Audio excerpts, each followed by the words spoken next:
کبھی سوچا ہے کہ ہمارے ارد گرد کی ہر چیز، یہ ہوا، یہ پانی، یہاں تک کہ ہم خود، آخر بکھر کیوں نہیں جاتی؟ اس سب کے پیچھے کچھ بہت ہی چھوٹی، نظر نہ آنے والی طاقتیں کام کر رہی ہیں جو ہر چیز کو جوڑ کر رکھتی ہیں۔ چلیں آج کیمیائی بانڈز کے اسی حیرت انگیز سفر پر نکلتے ہیں۔ یہ سوال بہت بڑا ہے نا؟ ہمارے آس پاس کی ہر شے چھوٹی سے چھوٹی اور بڑی سے بڑی ایٹموں سے بنی ہے، لیکن آخر وہ کون سی ایسی چیز ہے جو ان ایٹموں کو آپس میں جوڑے رکھتی ہے؟ آئیے اس راز سے پردہ اٹھاتے ہیں۔ تو اس ساری کہانی کی بنیاد ایک بہت ہی سادہ سی خواہش پر ہے۔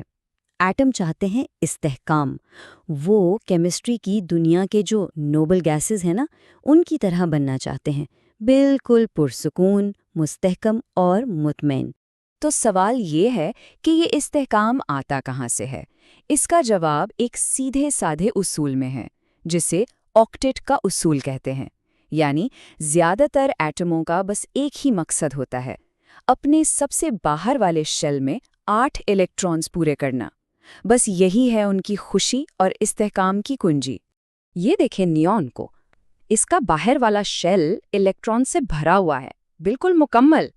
اسے نہ تو کسی سے الیکٹران لینے کی ضرورت ہے نہ کسی کو دینے کی، یہ کیمیائی طور پہ بالکل پرفیکٹ ہے، اور باقی سارے ایٹم بس اسی مقام تک پہنچنا چاہتے ہیں۔ تو اس کھیل میں 2 طرح کے کھلاڑی ہیں۔ ایک طرف ہیں دینے والے، یہ عام طور پر دھاتیں ہوتی ہیں جو اپنے فالتو الیکٹران سے چھٹکارا پانے کے لیے بے چین رہتی ہیں، اور دوسری طرف ہیں لینے والے، یعنی غیر دھاتیں، جو اپنا شیل مکمل کرنے کے لیے ہر وقت الیکٹران کی تلاش میں رہتی ہیں۔ تو استحکام پانے کی پہلی حکمت عملی کیا ہے؟ یہ بہت سیدھی ہے، الیکٹرانز کا لین دین۔ ایک ایٹم اپنا فالتو الیکٹران دے دیتا ہے، دوسرا اسے لے لیتا ہے، اور بس دونوں خوش، دونوں مستحکم۔ اس کی سب سے کلاسک مثال ہے سوڈیم اور کلورین کی کہانی۔ سوڈیم کے پاس ایک اضافی اکیلا الیکٹران ہے جس سے وہ جان چھڑانا چاہتا ہے۔ دوسری طرف کلورین کو اپنا آکٹیٹ مکمل کرنے کے لیے صرف ایک الیکٹران چاہیے۔ اپنی موجودہ حالت میں دونوں ہی غیر مستحکم اور بے چین ہیں۔ تو حل کیا نکلتا ہے؟ ایک بہت ہی خوبصورت حل۔ سوڈیم اپنا وہ ایک الیکٹران اٹھا کر کلورین کو دے دیتا ہے۔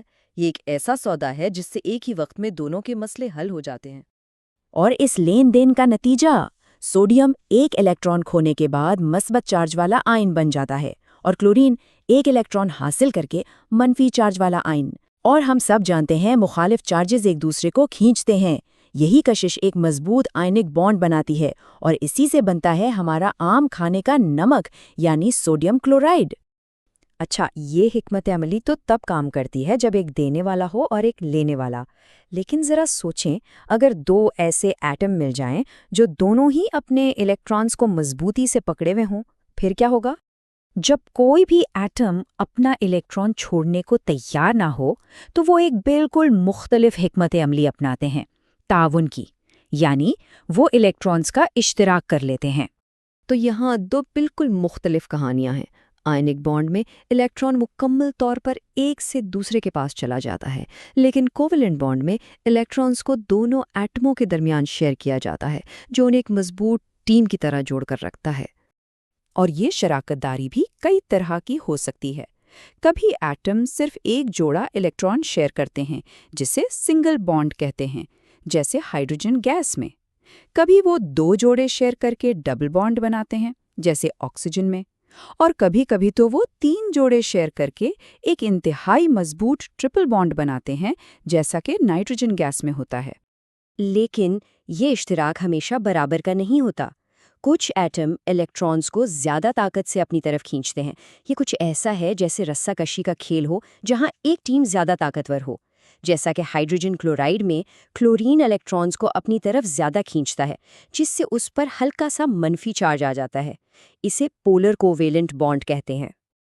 اب آتے ہیں ایک تیسری اور بالکل منفرد حکمت عملی پر جو صرف دھاتوں میں پائی جاتی ہے۔ یہ ایک اجتماعی یعنی کمیونل طریقہ ہے۔ دھاتوں میں ایٹم اپنے باہر والے الیکٹرانز کو ایک مشترکہ سمندر میں چھوڑ دیتے ہیں۔ یہ الیکٹرانز اب کسی ایک ایٹم کے نہیں رہتے، بلکہ پورے دھاتی ڈھانچے میں آزادانہ گھومتے پھرتے ہیں، جبکہ مثبت آئنز اپنی جگہ پر ایک جالی کی شکل میں ترتیب سے کھڑے رہتے ہیں۔ اور یہی الیکٹران کا سمندر ہے جو دھاتوں کو وہ ساری کمال کی خصوصیات دیتا ہے جنہیں ہم روزمرہ زندگی میں دیکھتے ہیں۔ چونکہ الیکٹرانز آزادانہ گھوم سکتے ہیں، دھاتیں بجلی اور حرارت کی بہترین موصل ہوتی ہیں۔ اسی لیے بجلی کی تاریں تانبے کی بنتی ہیں اور اسی وجہ سے دھاتوں کو ہتھوڑے سے پیٹ کر ان کی شکل بھی بدلی جا سکتی ہے۔ تو ہم نے دیکھ لیا کہ ایٹم مضبوط بانڈ بنا کر مالیکیول کیسے بناتے ہیں، لیکن کہانی یہاں ختم نہیں ہوتی۔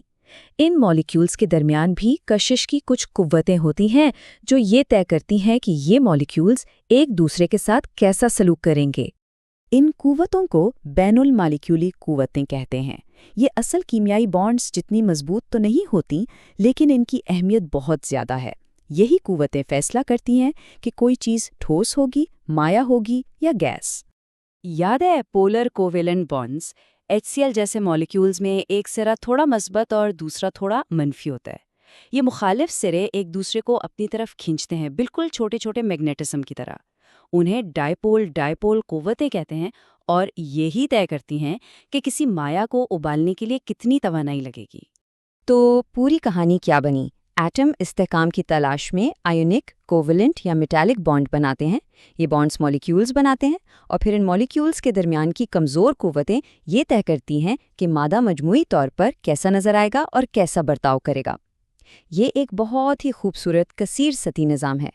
تو اگلی بار جب پانی کا گلاس اٹھائیں یا دھات کی کسی چیز کو چھوئیں تو یاد رکھیے گا کہ یہ سب کچھ آٹموں کی استحکام کی اسی بنیادی تلاش کی وجہ سے ہے۔ اب جب اس کھیل کے اصول معلوم ہو گئے ہیں تو اپنے ارد گرد کی دنیا کے اور کون کون سے راز کھولے جا سکتے ہیں؟